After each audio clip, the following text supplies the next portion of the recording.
Hey, hello, welcome to the hosting call for where we will go through planning for your blended event. Let's start with the agenda for today. The first point will be the blended event, the pros and cons. The second, the example schedule. Third, venue. Fourth, digital workspaces. Fifth, solution presentation. Sixth, resourcing.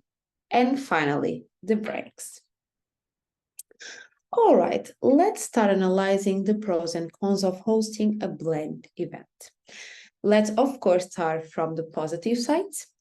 The increased accessibility. Hybrid hackathon cater a broader audience, allowing participants to participate whether online or in person if they wish. This flexibility accommodates various types of schedule, locations, and also personal preferences. Another positive aspect is the face-to-face component that exists in the hybrid events, special for the participants that are joining on site. They have then the opportunities of networking, collaborate, and also the social engagement.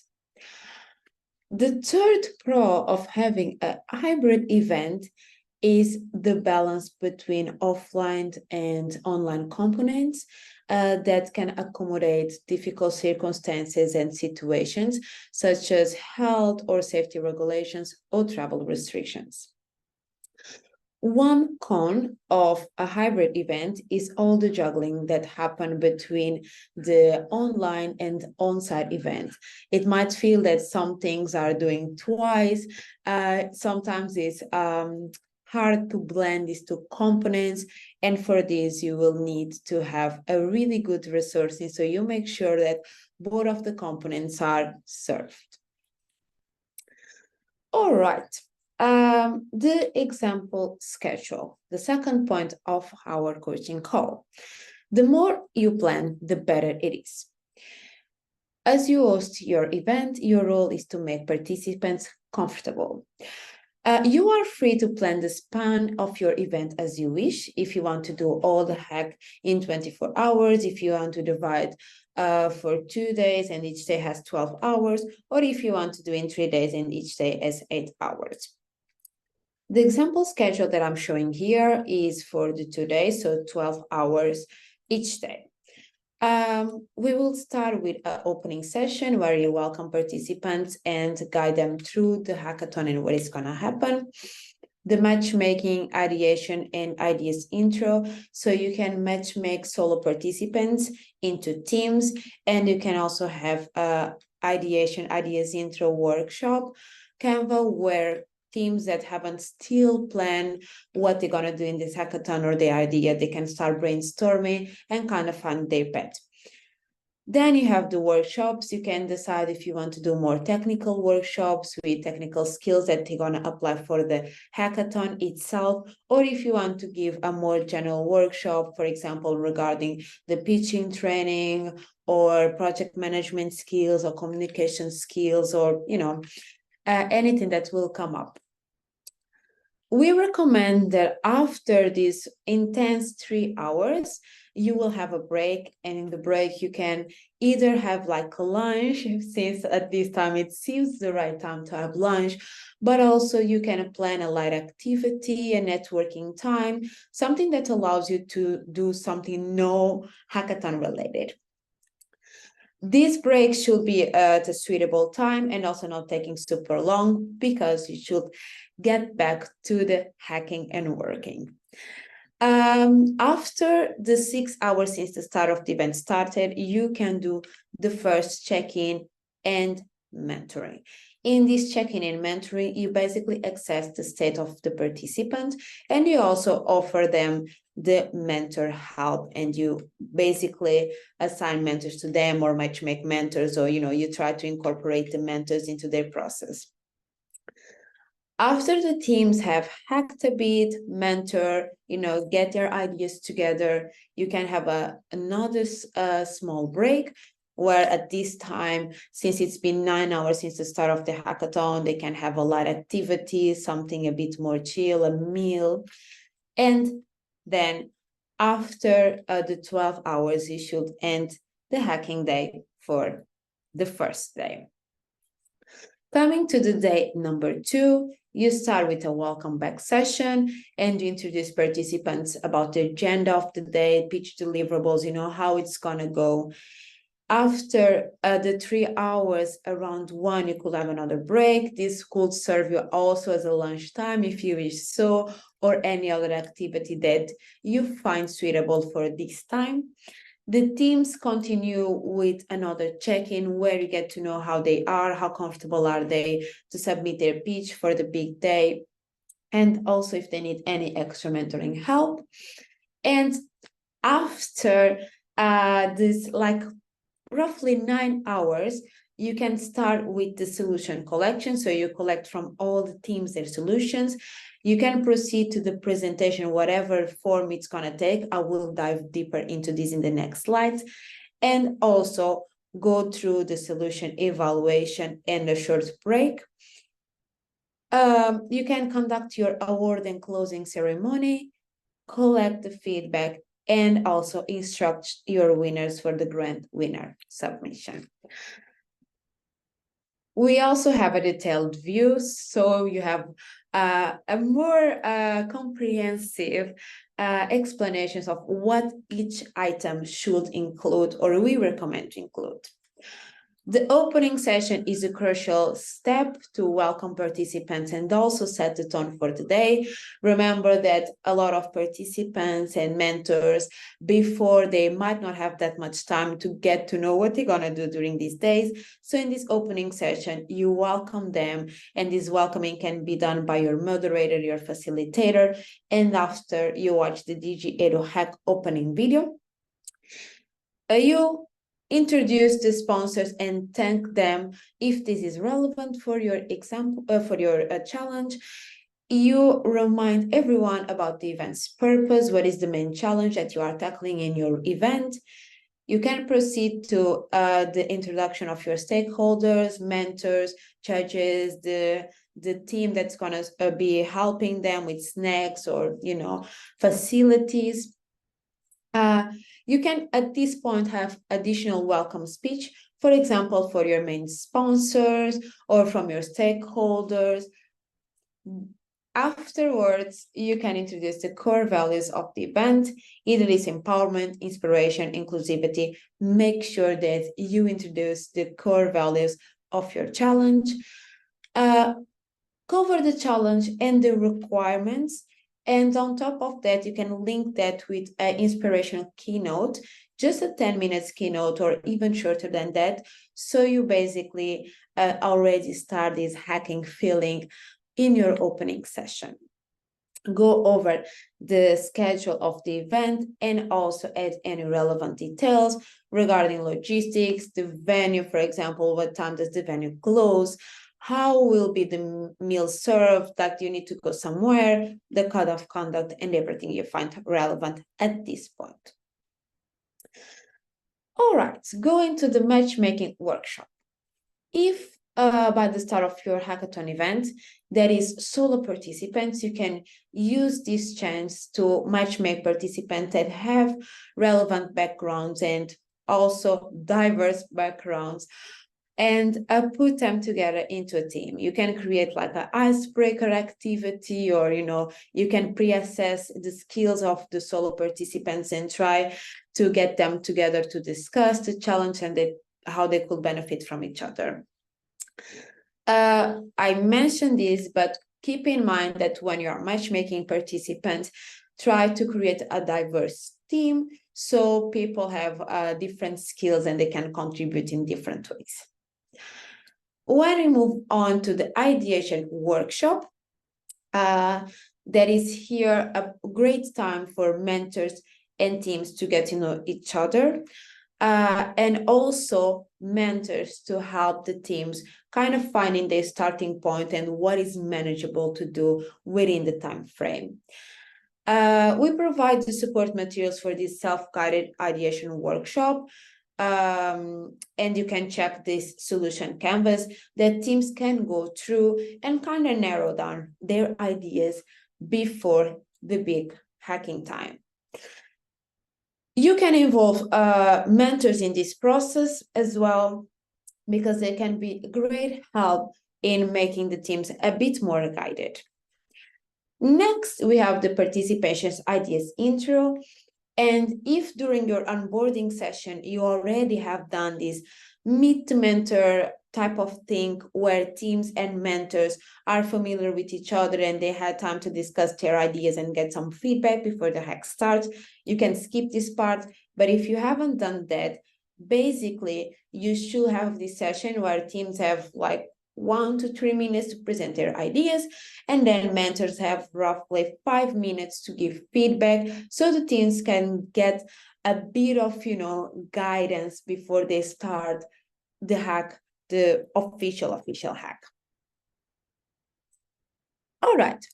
The workshops can help the participants to have a better understanding of the key concept of your challenge, a key tool or technology requirement of your challenge, or any other topic that is relevant to your hackathon. Don't limit yourself to organize workshops only around these, like the teams. You can go a bit wild on that, give inspiration, introduce participants to new technologies, new methods, new practices that you might find relevant for them.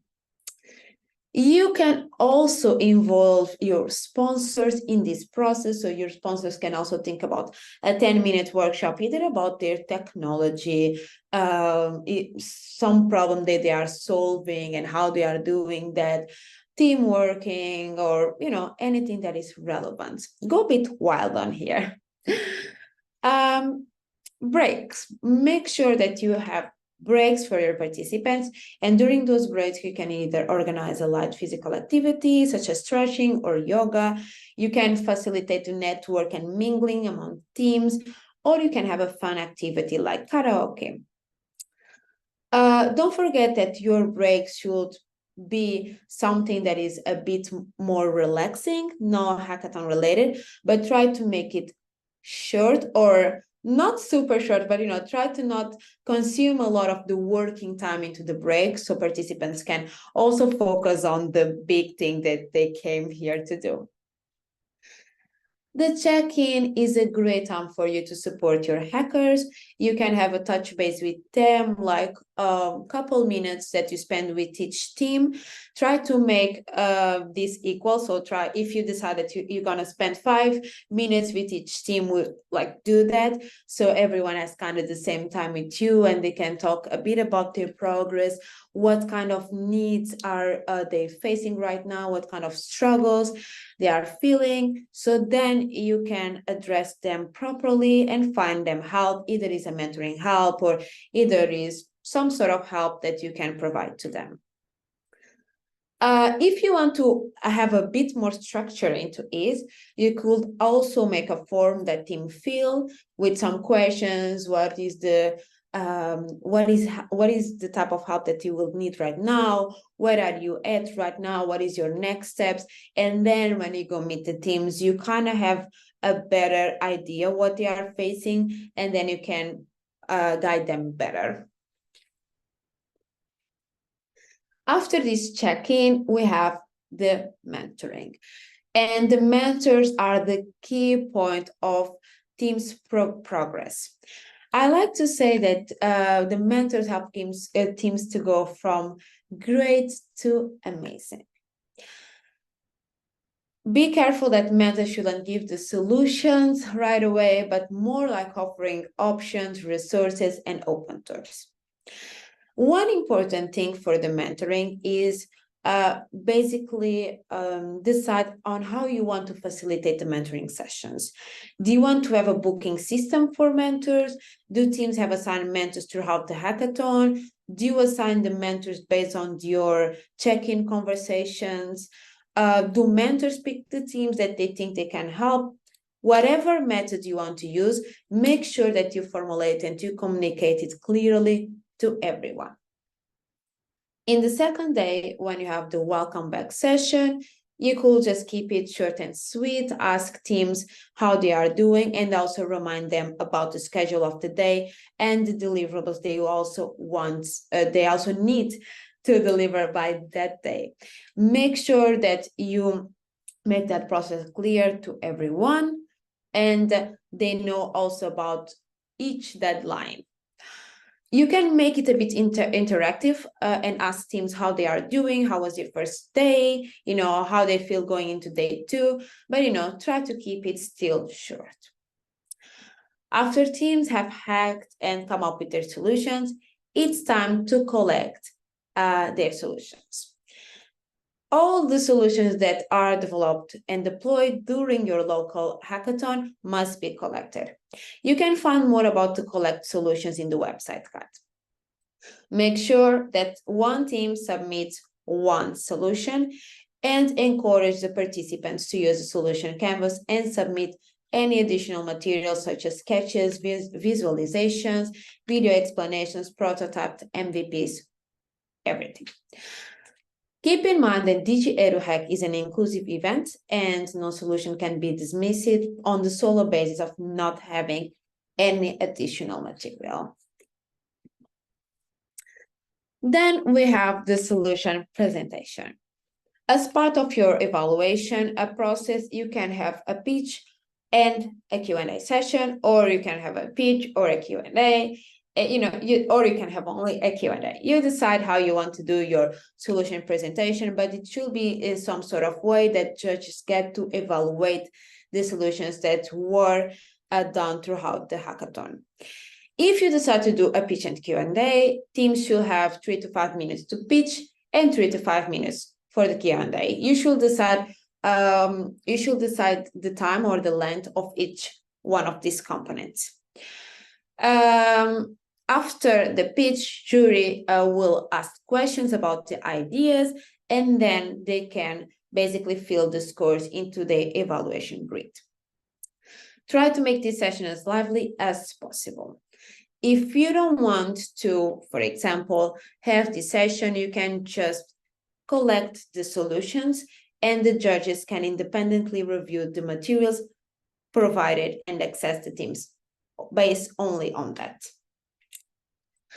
All right, moving to the next point, we have the solution evaluation. It doesn't matter if you had the pitch and Q&A or if your judges did these independent evaluations, you should schedule a time for this solution evaluation where judges can discuss the scores and come up with a winning team. Let the judge fill their evaluation grid for all the teams, and then you shortlist basically the top 3 teams for max, and from that you try to get to a final consensus of the ranking of the teams. You don't need to rank all the teams, as I mentioned, like 4-3 it's enough, and then you should come up with your winner. Imagine that you want on your local challenge to award 3 teams. That's all good, all great, but only the top 1, the grand winner, will go to the DigiEduHack Global Award competition. Followed by the solution evaluation, we recommend to have this award and closing session. And this is a really short session where you basically tell to your hackers who are the big winners. And of course, you also award them and you give them the prizes. One good thing is making actually the judges award the teams and also give a little brief about why we choose this team, and team number 1 come up, or they shouldn't say this in this way, they should tell what was the basis of their decision and then announce the teams. That should be the correct way, so you don't spoil incorrectly the winners before time. If possible, you can collect also some feedback from the judges to pass to the teams that did not win. They usually appreciate it. When you are going towards the closing of your session, don't forget to thank everyone, in particular the mentors, judges, and sponsors, and of course participants. And invite them to watch the main stage event. Before your event ends, make sure you collect feedback. You can collect feedback orally as well, asking mentors, churches, what are their feelings, and that will do it. But an easier way to do that, and also a way that allows you to analyze the data, will be creating a digital form that you share with everyone. Everyone can put scores into it, and then you can look after the event and understand what were your strongest points, what were your weakest points. You should, I will advise to do this, during the selection evaluation where participants are having a break and judges are deliberating, you could do this, but make sure to send the feedback before the event ends. When the event ends and everyone is so tired, people might not fill the feedback form. After you announce the winner, you close the session, you should gather your winners and explain them the next steps. They must submit their pitch into the DigiEduHack Global Award competition. You are not only in charge to let them know, but also to deliver to them the correct link. You can find more information about this in the website guide.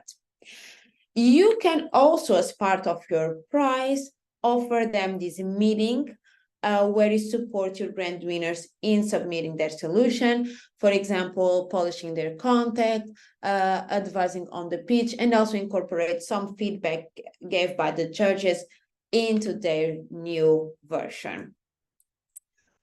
After the event, ensure that your grant winner has submitted the solution before the deadline in the correct award category. I forget to mention this, but you're also responsible to let them know in which award category they are competing in. Write down everything that went right, so then you can repeat it next time, and write down everything that went less right, so you can improve it.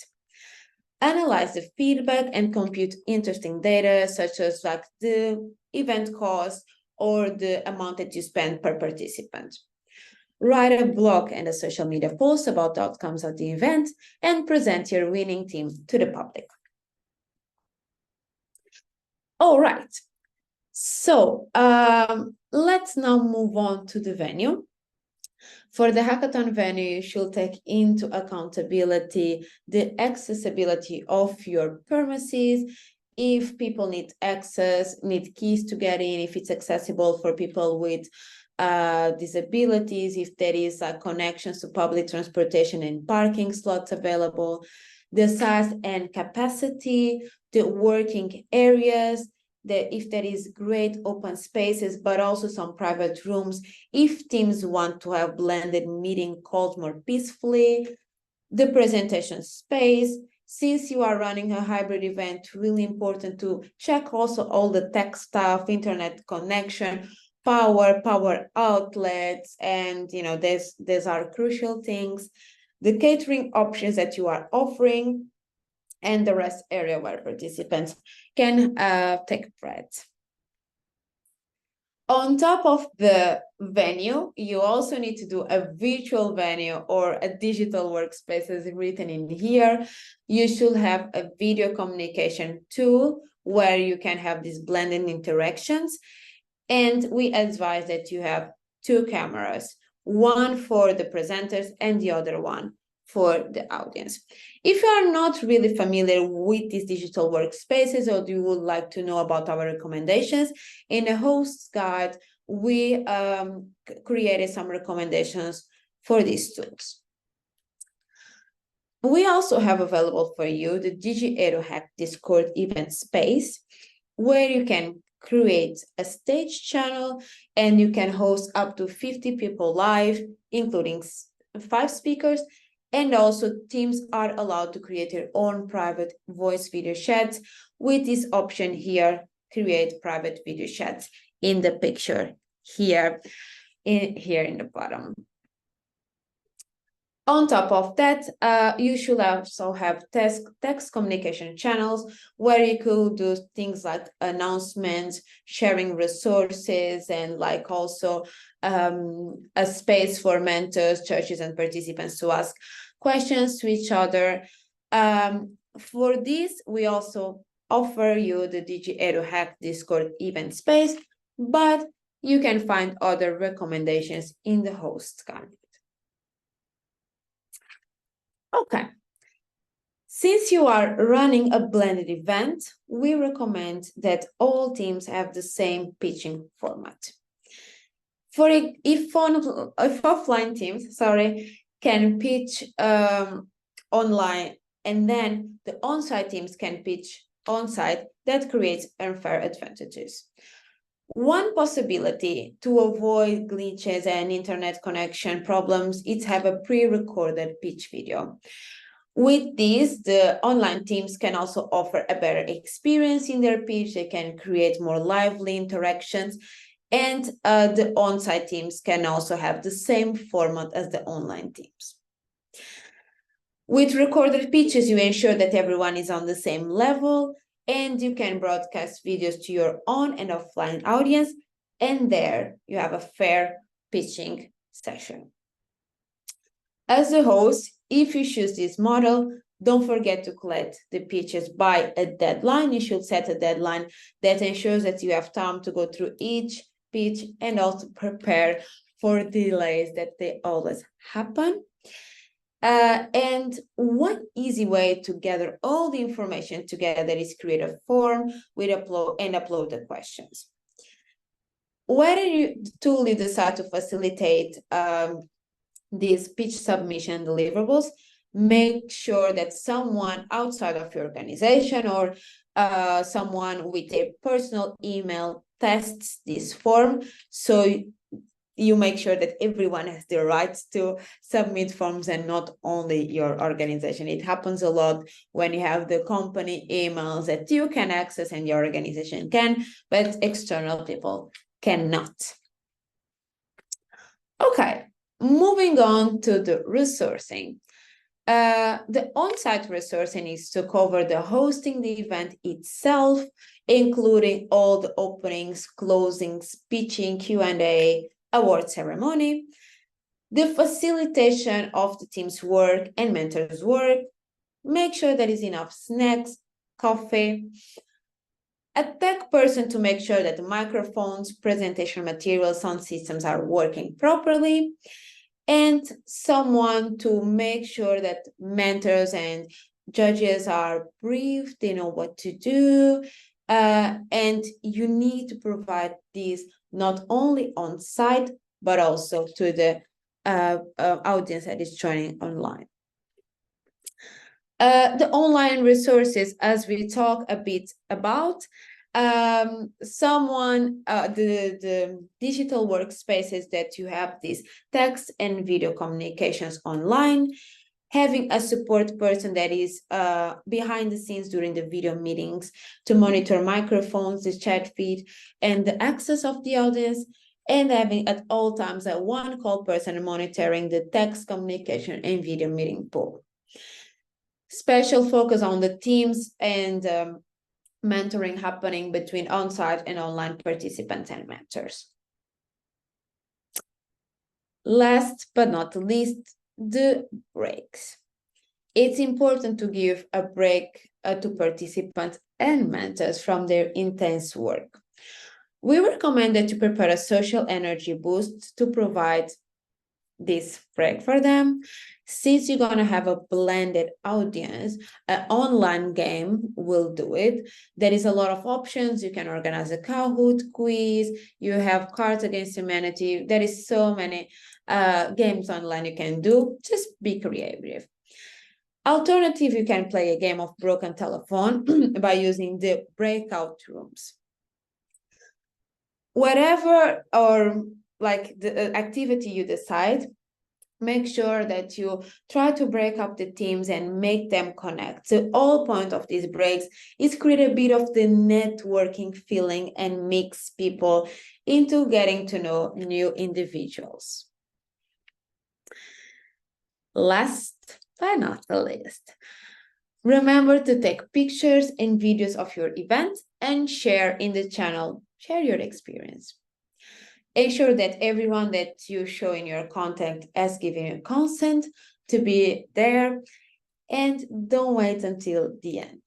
We will highlight local events on the DigiEduHack channels throughout the 10 days with your content. Use the mandatory hashtags and the tag DigiEduHack when sharing on your channel, so we make sure that we can see what you are sharing and we can track your content. More information about this in the marketing kit. All right, I hope this session has been informative, and if this wasn't enough, you can reach out to us at contact@digieduhack.com and ask your questions. Thank you so much for watching this coaching call, and I hope to see you in the next coaching call.